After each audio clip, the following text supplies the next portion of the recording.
Встреча в столице. Делегация общественной организации «Крым Берелеги» побывала с визитом в Москве, где активисты приняли участие в работе общероссийского форума «Государственная национальная политика Российской Федерации в контексте конституционных прав и гарантий граждан». Мы увидели то, о чем все время слышали. Знаете, как говорят в народе, лучше раз самим увидеть, побыть и прочувствовать ту атмосферу, какая есть сегодня в Москве. Особенно это касается по национальным вопросам. Насколько оно у них и в нашей стране, сегодня я уже говорю об этом, развито. Участники делегации, в числе прочего, подняли в Москве вопрос образования и последующего трудоустройства крымско-татарской молодежи. Я знаю уровень образовательной системы в Москве. И хотелось бы, конечно, нашу молодежь вывести на высокий образовательный уровень и высокий профессиональный уровень. Ну, из этих соображений я попросила Гаджимата Керимовича выделить квотные места для талантливой молодежи из числа крымских татар, ведущие вузы России, Москвы, Санкт-Петербурга и других. Нам дали обещание, что это будет сделано.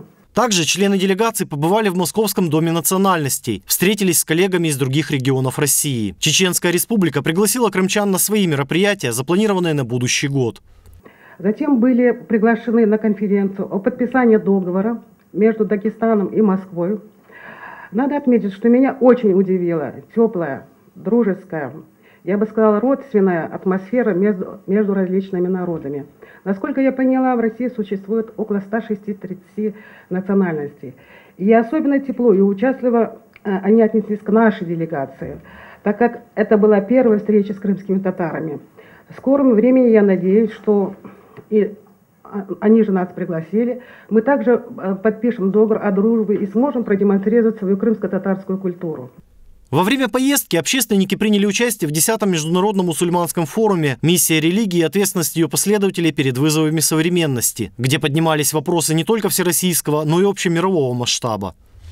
Оно со всех выступлений сегодня действительно глобально, и рассматривается вопрос, чтобы не было экстремизма и те течения, которые несут сегодня во многих государствах хаос. То, что вчера в Пакистане было, вы же видите, какое горе уже замахивается на жизнь детей. То, что происходит во всем мире, конечно, мне хотелось, чтобы оно было в России и, не дай бог, у нас в Крыму. Поездка не осталась незамеченной для общественности республики, говорят активисты. Меня по возвращению в Крым приятно удивила мобильность общественной палаты по вопросам Крыма. На следующее утро, после нашего возвращения в Крым, мне позвонили с общественной палаты по вопросам Крыма и предложили сотрудничество с женской организацией Дагестана Абдулатиповой Эльмирой Шагиевной. Крым Берелеги уже подготовила рабочую версию плана деятельности организации на следующий год. Кроме прочего, один из главных пунктов касается подготовки к празднованию 70-летия Великой Победы. Общественники планируют провести ряд общественно-политических акций и мероприятий, посвященных роли крымских татар в Великой Отечественной войне. Очень хотел бы, пользуясь случаем, обратиться к нашим соотечественникам, у кого есть дедушки, которые воевали, какие заслуги, ордена. Мы сейчас будем абсолютно и просили бы до апреля месяца сообщить. Мы будем выезжать и организовывать такое, чтобы весь крымско-татарский народ вместе с жителями всего Крыма увидели, что очень много было сказано плохого в наш адрес, которого на самом деле в жизни не было.